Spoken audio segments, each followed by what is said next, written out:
Good evening, guys, and welcome to an absolutely new concept that me and Kate have decided to waste our time with. We've decided to. Give me a second. No time. There's no don't. There's no time wasting on this one, the way we look at it. I mean, there are a lot of shows out there that we tend to watch. Yeah. But what we have never done before is we never came up with our own news show.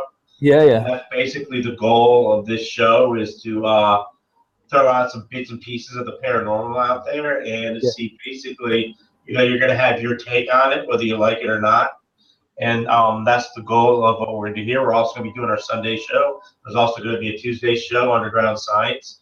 But this is just a new thing we're trying to kick off, and it should be great. No, it should work. It should work. I bloody hope it works. If it doesn't work, all this editing's going to be for absolutely nothing. But nevertheless, it is a pre-recorded show, so there's no point in jumping in the chat room. That's probably about the first bit I can ever tell you. But yeah, to start off, this is all, as Kate just said, all this is going to be is a weekly news show, or bi-weekly or weekly as soon as we can get to it. But it's going to be based on anything and everything. The list of news I did have in line included, for some stupid reason, a two-headed cow. But hey, it is beyond weird, Mo. Yeah, it's far. On all fairness to you, yeah, this is what this show is. It's not all paranormal. It's beyond weird. And I think a lot of things can constitute beyond weird as you walk down the street in the morning, you go to work, or I go to the gas station to get food because I don't have to work today. Do you know it is beyond weird. Do you know what the worst part about it was? Do you know when you search for weird news? And I've done a lot of research over the past couple of days for weird news. And the worst part was when I started searching, I was like, okay, I'm going to find some weird news. I'll have a few things to read through. I just got lost about 12 pages in, and I'm looking at, I don't know, beyond me. It was a rabbit hole of weird, literally fringe, nutty, why the world's ending because there's, by the way, found out, octopus porn, it exists. Nice. Yep, and not even bestiality. People went to watch a sex show involving octopuses, according to Google. I don't know if that's awkward or how many people out there are going to actually Google it the minute, when they get done this. That would be absolutely funny as hell, by the way. I'm finding it more concerning the fact that I don't know which one would be more uncomfortable, the guy watching octopus porn or the octopus being watched by people. Oh, that's just creepy. That's beyond weird, dude. That as an intro is definitely beyond weird. Far beyond weird. Anyway, first things first, I'm going to move straight on. And the first thing I want to show you is this following clip.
A balloon floating to a mother at a child's funeral. Few things are more heartbreaking than a parent mourning the death of their child. So when the footage of a white balloon mysteriously floating from a young man's casket towards his mother was posted online, it struck the universal chord around the world. Joy Galanda Viber Alamares was grieving for her son, Trebi, in the Philippines. After the balloon floats straight in line to her, it changes direction and goes round her back. Nearly 4 million views of the Facebook video have led to speculation that her son's spirit guided the helium-filled balloon message from beyond. And that's straight out of RT.com. When I first seen it, I seen it earlier on in the week. Again, it was a Facebook. That's how I spotted it. And I had a little look at the video and I watched it and I thought, you know what, I like this. Not like it because that's morbid and creepy. I mean, I like it as in it was hard to work out what was going on because it seems to follow a path. It doesn't just randomly skip off. What's interesting that you bring it up with it kind of goes in a set pattern. Somebody did bring up the point that, it could have been done with fishing wire or it could have been done with dental floss. And it wasn't me that came up with that. It wasn't me. It was just, I was discussing the video with a person.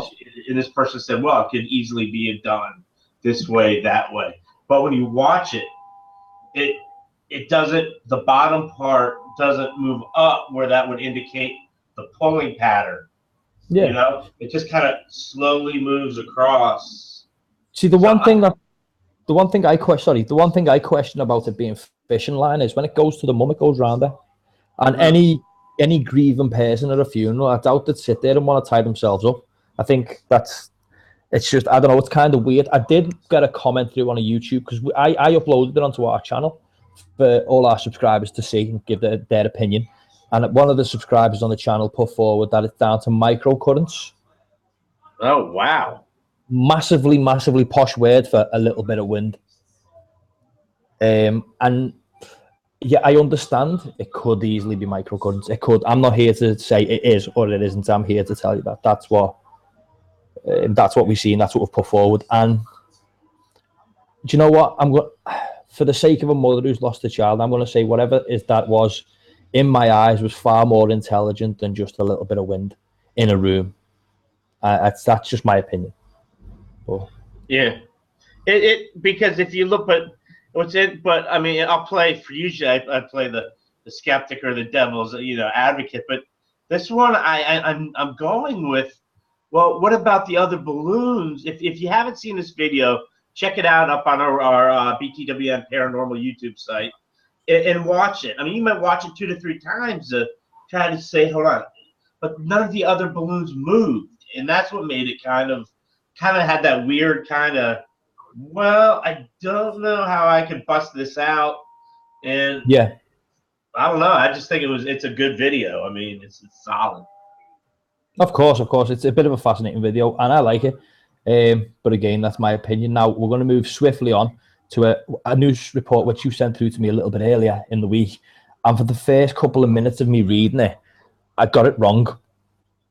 Right, call it sick mind, call it perversion. I don't know, but it's a Bothell, not a brothel, like I thought it was. A Bothell man says his home is haunted by a poltergeist who turns over his furniture, burns his Bibles, and throws objects. Says he's finally found some answers.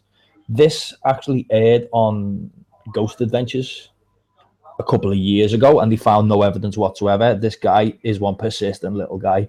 There's a team from a scientific establishment of parapsychology have just released a report that says the disturbances and noises in Keith Linder's home may be from Irish settlers.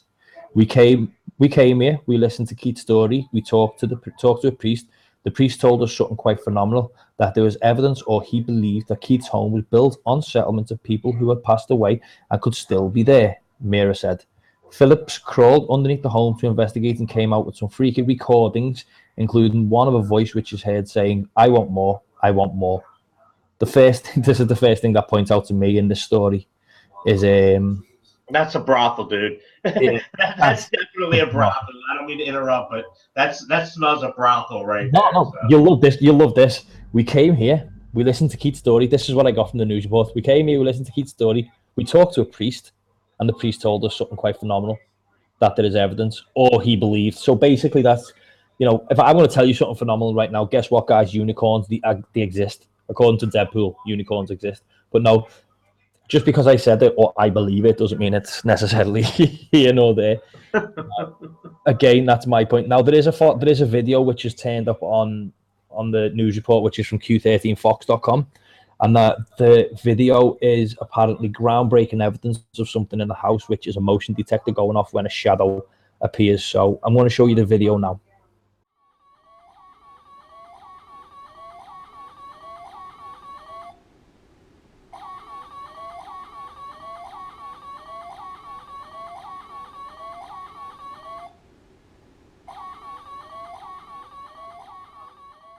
And then I'm now going to tell you that it's an absolute waste of time. That's my opinion. And on that bombshell, I don't know where the hell. I mean, I can see that guy he's desperately clambering at whether or not the house is haunted, whether or not he's not famous enough. How old is this guy, Mo? If you get, I mean, I skimmed the article that was sent to me. It's okay, I'd say mid to late 30s. He needs. I think he either needs a girlfriend.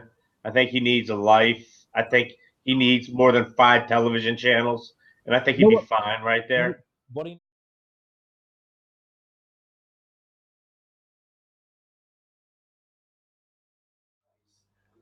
he needs to do is stop knocking the crap out of his house. That's my own personal opinion. If he can do that, he'll be fine. Don't break it. You ever see the videos of Ghost Adventures? There's like, he'd walk into a room and someone's drew all over his wall, and he walks in and he goes, I don't know who done it. I think I remember that one. I think I know who done it. It was you creepy little sod. But no, I mean, I can't say that because I obviously have had nothing to do with any of the investigation involved in it. All I can say to you is from a more personal standpoint, I think he's involved. No, I don't think he's evolved. I think he's the exact opposite. Oh, involved. I meant involved with the. No, I'm going to stick with devolved. Oh, devolved. Okay, we'll go devolved. Yeah, I like devolved. He stepped back a few links, but nevertheless, we'll leave him to it. Hey, remember, he could have been, been one of those in his DNA. One of the, they're saying now that Cro-Magnon men, outmated or mated out Neanderthals. He could be one of those guys that's lucky enough to have some Neanderthal DNA still stuck in him. So, I mean, it's true about what they're talking about out there. There's an island. An island's been found in it. This has nothing to do with the news of the show, by the way. This is just a random look what I found piece of news. And an island just off the coast of somewhere in Indonesia. I'll say just off the coast of somewhere because everywhere's off the coast of somewhere. And they've found little small people. They're like the bones of little small people, like 4 foot tall or 3 foot tall people. Really, really small people. And they reckon they've got no human link. So obviously it's either aliens or no, gets better. Dude. A little bit, a tiny bit in your system. No, it's far worse. It's far worse. They've had to think of a technical term for these guys, right? Okay. They've called them the Hobbit people. Oh, I've heard of the Hobbit people. Yeah, that's original. It's never been used before. Interesting. No. How much of it do you believe? I mean, out of only about that much. Yeah, about the size of a hobbit. About the size of a hobbit. Really, man and midgets. That's basically. Realistically, I'm looking at the news report and I'm thinking to myself, okay, I'm going to read it and I'm thinking, this is just somebody who got bored on a Wednesday and thought, I'm just going to type some crap up and I'm going to put it in a newspaper because guess what? I've got to justify my job. So let's go. And start being a keyboard warrior. But, dude, these people exist and I don't know why. It scares me. But well, I'll tell you what's odd. This is kind of like I'm really diverting from anything beyond. No, this isn't really beyond. It's where they found King Richard III. I watched a documentary on that. Yes. Talk about weird. This dude was a hunchback. I mean, we're talking freak show. This guy, and they were able to put it together. The archaeologists and some forensic scientists were able to put it together to come up that this is Richard III. He was buried underneath like a car park next to an abbey. Was that an abbey? No, I think he was just buried in a car park. I think that's all it was. He had a hot poker shoved up his backside. He had more people dogging above him than anybody else would have known. Yeah, that's the first thing that came to mind when I was looking at the archaeological diggers. How many people have been dogging there? Yeah. Way to drag that one to the toilet. Thank you. I just don't know anymore with you. You know, I swear, you say some crazy. I thought I said some really weird stuff, and then you came along and. But the way I look at it, though, it's piggybacking off of you in a sense. Yeah, no, but you're talking hobbits, and then I got to piggyback off of that. You can't use me as a justification on why you're following doggers. But I don't know. I just saw that they dug down, and they were like digging with a backhoe, and they finally found bones. And they found that there was a curvature of the spine, and we all know that most Brits are inbred, so the back spine will not be straight up. It'll be kind of curved, and it'll be a little bit of a hunchback. Yeah. And now if we do most DNA, now National Geographic is swabbing DNA.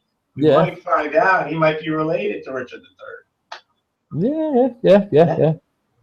Wow. No, that was heavy. It's all right. And your uncle is your dad. Hey, leave my trailer park out of this.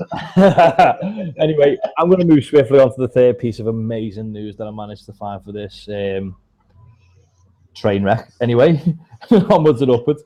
Does any of you guys remember the ancient Ram Inn? Again, it must be haunted. Ghost Adventures went there. And an 87-year-old man is having trouble getting carers to come into his home. And they make it sound at the beginning of this news report, which I've just read, that it's, a 2-bedroom house off a road by a McDonald's. No, because it's said to be haunted by up to 20 ghosts. John Humphreys owns the ancient Ram Inn in Watton-under-Edge in Gloucestershire, or if you're from America, it's Gloucestershire, and it's become known as one of the most haunted places in the country. The ancient inn is mentioned in the Doomsday Book and is said to be built on an old pagan burial site, like everywhere else in Britain seems to be at the moment. The Bishop's Room is apparently the most haunted place in the building, and John Humphreys himself won't spend the night in there, and he always knocks before entering. What that's got to do with the carers coming to his house still bewilders me, but that's where they go. Now, John, he's recently broken his leg and he needs day-to-day help, which his daughter Caroline Humphreys pays for, but she's having trouble persuading carers to visit after dark. Now they've come to an agreement. They'll come, but only in pairs. John's daughter is quoted as saying, "So what's happened is that we've agreed with the organisation that we bring 2 in, and obviously we've been funding that too. Because it's a haunted house, I can't argue with them. I've seen carers running downstairs on the CCTV, and I've heard them shouting and screaming whilst listening to the recordings from a microphone." What I'm trying to work out is, why has she got cameras on the stairs? That's creepy. That's odd, because you figure that in order to get caretakers in there, since they get so many investigators in there, I think John's doing okay money wise. Of course. I mean, investment. I mean, that is just an investment and a half. Everybody investigates that house in Britain. It's like it's the place you go. You go there. You go to the Jamaica Inn. You go to 30 East Drive. You go to, I don't know, the usual haunts. Or like if you're in London, where Jack the Ripper supposedly. What's the name of that bar that everybody goes to? Every tourist from all over the world goes to. Everybody goes to the Red Lion or something like that. Yeah, something to do with that. Like that. Yay. But that news anyway is out of itvnews.com. And carers don't refuse, because at the end of the news report it turns out that they're no longer refusing, which means the carers had issues with it, which means that news report again has been blown out the water. So thank you very much, itv.com. I'm going to bring you to the final piece of news tonight. This isn't paranormal. This is just plain weird and just plain Russia. Nothing but Russia. And by the way, Russia, we had nothing to do with this. I know you've tried to fly planes into our airspace tonight, so this had nothing to do with us. Oh, hold on. Is that the truth? I haven't seen the news this evening yet. Apparently, Russians have decided let's fly towards Britain, and Britain have gone get out. They send up their fighters to intercept, the usual. They act I like guess it's a they're bored. surprise. Boredom. Yeah, that's all it is. It must be like it's the practical joke. Like one of them's gone, like they've sat there, had a few vodkas, got angry with each other, and said, "Do you want to play a game of truth or dare?" Truth or dare. And he goes, But if you were Turkey, that's bit. You think the United States and Great Britain would shoot down that plane? Leave it to Turkey to shoot down a Russian bomber coming in to their airspace. I gotta give the Turks credit. Gotta give the Turks credit. I haven't. You know, that's biblically stupid because, as we all know, Putin is the type of president who would assassinate you. It's amazing. True. But anyway, we'll move on to this last story anyway. And the story goes: this huge and blinding flash, which for a fraction of a second turned night into day across several cities, is at the center of a heated debate. Now, before I go any further, here's a little snippet of what basically they're going on about.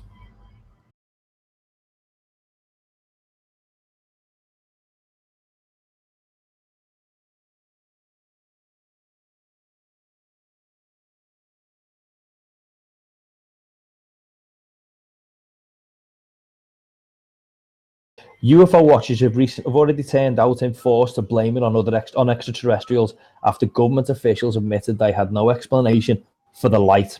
The CCTV cameras across the three cities in northwest Russia picked up on the controversial moment. Members of Asterion, an astronomic club, is believed it may have been caused by an electrical problem by a nearby railway station, but this has already been denied by representatives of the October Railway. Another suggested there could have been a single lightning strike, but this is also rejected by meteorologists. They were given some encouragement by local professor of astronomy, Andrei Mezenelev, who said there are two possibilities. It could have been space garbage or an extremely bright meteor. We need time to collect all the recordings and put them together in order to get a bigger picture of what actually occurred, and UFO watchers have already asked people with cameras to send in the footage if they manage to capture the flash, and that's out of the Mera.co.uk. It's a single frame of flash. It could have been it's Russia. They could have just been, I don't know, Dyatlov Pass. Who knows? Yeah, why not? It could be anything, but the sad part is places like Russia, it's like I feel so bad for them because you just know for a fact that the government doesn't tell them a single thing anyway. So that could have been somebody with a really, really, really big nuke set off in space, and the Russians just like, I don't know. It could have been anything to them. You know, I feel bad for them on that, but I know that news is not paranormal, but I just seen the word ufology and I just thought they've gone for it. Now, I, as personally, I think ufology is something that we need to look into. I think we are an entirely naive society who if we believe that we are alone, we can't be alone. There's no chance. Mm-hmm. But that's my personal opinion. Whether everything that's questionable coming from the skies is ufology, or at least intelligent ufology, it's beyond me. So, no. Go. I'm going to ask for your opinion on ufology because I've never done this before. Let's see how this pans out. I actually do nothing surprising. As I'm hearing background voice, I'm hearing echo. Where? I'm hearing echo going on hard. On my side? I don't know whose side. I'm just hearing it through the. Every time I talk, I hear it through your side. Okay. No, I don't hear. No, I hear. No, I don't hear. Not here. No, I don't hear. Okay. Anyhow. Oh, I hate you. Oh. Okay. No, honestly, though, I'm piggybacking on what you have to say about ufology. I mean, there's no disagreement on that one with me. I as much as I'd love to disagree and just be as obnoxious as I usually am, I can't, because if you look at all the the millions of universes out there, I mean, there might be life, whether it's an amoeba, there might be life like is in Star Wars. Yeah. We'll never know, because why the hell would they want to come down here and get caught up in our mess? You know, go home, take home the Ebola virus back to their planet, and spreading it around. I'm with you. It makes no sense. It scares me. It scares me that something's out there. I want to say that because I've seen Alien. I'm not worried about the aliens though. I'm worried about Ripley. She was one grumpy little midget. Sigourney Weaver. I wouldn't like to be honest. I just want off that shit. That's all. Midgets and clowns, dude. That's going to be on our next show. The fear of midgets and clowns. I got to find out the phobia names, and we'll start off the show with phobia names of midgets and clowns. Squeaky red nosophobia. Oh my gosh, phobia, and or little dwarfs with like big heads that walk. One of those jobs. So, it'll be fun. Wow. Okay. Let's see how that one pans out. But I think it's fair to say that we managed to drag this down long enough for you. So I'm going to say we're coming to the end of this. What I will say is on Sunday, on our normal show, the BTWN vidcast, we've got on none other than Tim Brown from Pigs. Guy's an absolute legend. If you're not there, then it's your own fault. You got no one to blame but yourself. And if you decide you want to miss out, then that's fine. I just don't think you should. I think you need to be there. If you're not, then it's your own fault, as I said. But nevertheless, that's enough from me and Keith. That's enough from you, I take it. So, good night, guys. And no doubt we'll see you again next week. Take it easy. Goodbye, guys. Good night.